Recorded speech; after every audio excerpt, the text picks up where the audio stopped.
आजपर्यंत आम्ही प्रशासनावर विश्वास ठेवलेला आहे, पण त्या विश्वासाचं फळ मॅडम तुम्ही आज बघताय। 4 दिवस झाले एकच सीसीटीव्ही फुटेज आम्हाला दिलेली आहे, ती ही एका पेट्रोल पंपाची जे खूप दूर अँगलनी दिसते, ज्यात त्या गाडीचा नंबर पण क्लिअर दिसत नाहीये ना ड्रायव्हर दिसतोय। माझा हा दाट संशय आहे की जो त्यांनी ड्रायव्हर थांबवलेला आहे तो ड्रायव्हर वेगळा आहे आणि जो मूळ ड्रायव्हर आहे तो वेगळा आहे, कारण आमचे फिर्यादीदार पण बदललेले आहे। त्यांनी फिर्याद दिली होती ते तर प्रथमतः आम्हाला हे बोलले की आम्ही गाडीचा नंबरच पाहिला नाही, जेव्हा आम्हाला सकाळी ते रिक्षावाले ड्रायव्हर्स भेटले होते, पण तो गाडीचा नंबर कसा पाहिला नाही? रिक्षा ड्रायव्हर्स आहेत त्यांना ह्या सगळ्या कॉमन गोष्टी तर माहितीच आहे। बरं ठीक आहे, त्यांनी अपघात प्रसंगात ते पॅनिक झाले असेल त्यामुळे पाहिलं नसेल, पण तो नंबर भेटला आम्हाला आमच्याच रिक्षाला बॅक साईडला अटॅच होता, त्यामुळे हे सगळं बिंग फुटलेलं आहे या ठिकाणी आणि याचा खोलवर सगळा तपास व्हावा अशीच माझी प्रशासनाला आवेदन आहे। आणि त्यामध्ये गौतमी मॅडम गाडीत होत्या आणि गौतमी मॅडमला समोर आणा आणि त्यांच्यावरही सगळी कारवाई केली गेली पाहिजे। प्रशासनाला आम्ही विचारतोय तुम्ही गाडीच्या मालकीनीला का आणत नाहीये, तर ते आम्हाला वारंवार उत्तर देतात की आम्ही त्यांना नोटीस दिली आहे, 2दा नोटीस दिलेली आहे, नोटीस देऊनही ती येत नाहीये। म्हणजे प्रशासन एवढं कमकुवत आहे का? मॅडमवर ते दबाव टाकू शकत नाहीये का? आमचा माणूस हा सामान्य माणूस आहे म्हणून त्यांना तो दबाव टाकायचा नाहीये। आता isakal.com आहे देशातील नंबर 1 ची मराठी न्यूज वेबसाईट। प्रत्येक अपडेटसाठी isakal.com ला नक्की भेट द्या। आतापर्यंत आम्हाला सॅटिस्फाईड असे कोणतेच रिझल्ट्स आम्हाला दिलेले नाहीयेत पोलिसांनी। त्या व्यतिरिक्त अशा बऱ्याचशा चुका झालेल्या आहेत ज्याकडून आम्ही सॅटिस्फाईड नाहीये, ज्याकडून आम्ही प्रशासनाला आता न्याय मागतोय। ज्यामध्ये पहिली चूक तर त्यांनी ही केली की ती पंचनामा न होता गौतमी पाटील मॅडमची जी गाडी आहे ती त्या जागेवरून हलवली कशी गेली, ती हलवली कोणी, टोईन करून कोण घेऊन गेलं ती गाडी। त्या व्यतिरिक्त आमचे फिर्यादीदार पण बदलले गेलेले आहेत, त्यांचे स्टेटमेंट्स पण बदललेले आहेत। ते कोणी बदलले? ते कोणाच्या दबावाखाली बदलले गेले? त्यांनी आरोपीचे ओळख पटवली तेव्हा आमच्यातलं तिथं कोणीच नव्हतं। त्या व्यतिरिक्त आम्हाला आरोपी अजून दाखवलेला नाहीये, आम्हाला सीसीटीव्ही फुटेजेस मिळालेले नाहीयेत।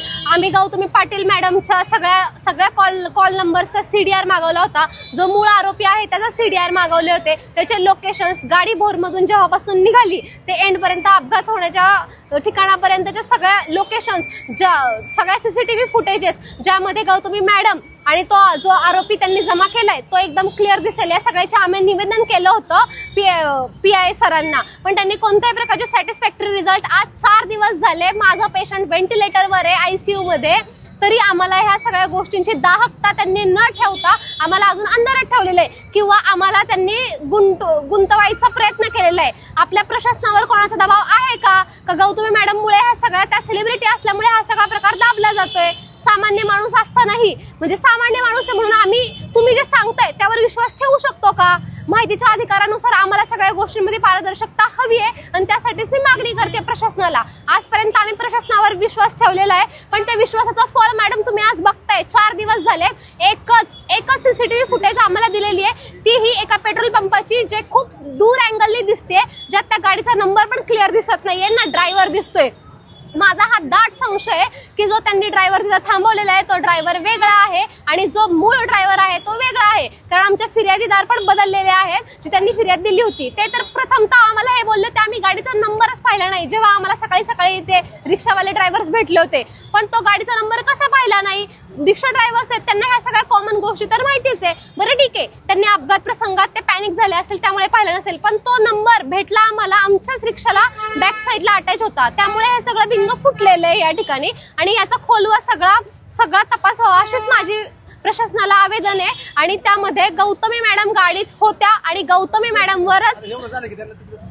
मॅडमला समोर आणा आणि त्यांच्यावरही सगळी कारवाई केली गेली पाहिजे।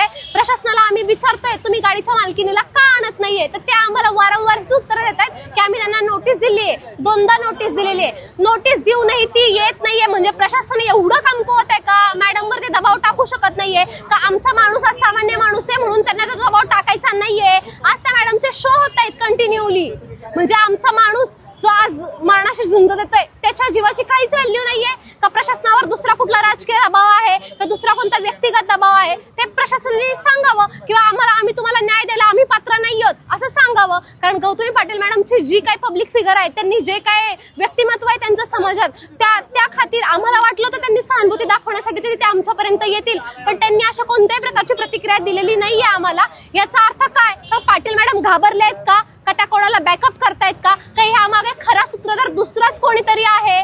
माझ्या फिर्यादी पण कुठेतरी मॅनेज झालेल्या आहेत असं मला वाटतंय. हा माझा या सगळ्यावरचा एक छोटासा माझं मत आहे आणि मला त्या सगळ्या डिमांड मी केलेल्या आहे आणि मी CP ऑफिस पर्यंत पण जाणार आहे. मी अमितेश कुमार सरांपर्यंत पण जाणार आहे ह्या सगळ्या गोष्टी मिळण्यासाठी आणि मीडियावाल्यांनी मला या सगळ्यासाठी सपोर्ट केला त्यासाठी मी त्यांना धन्यवाद करते.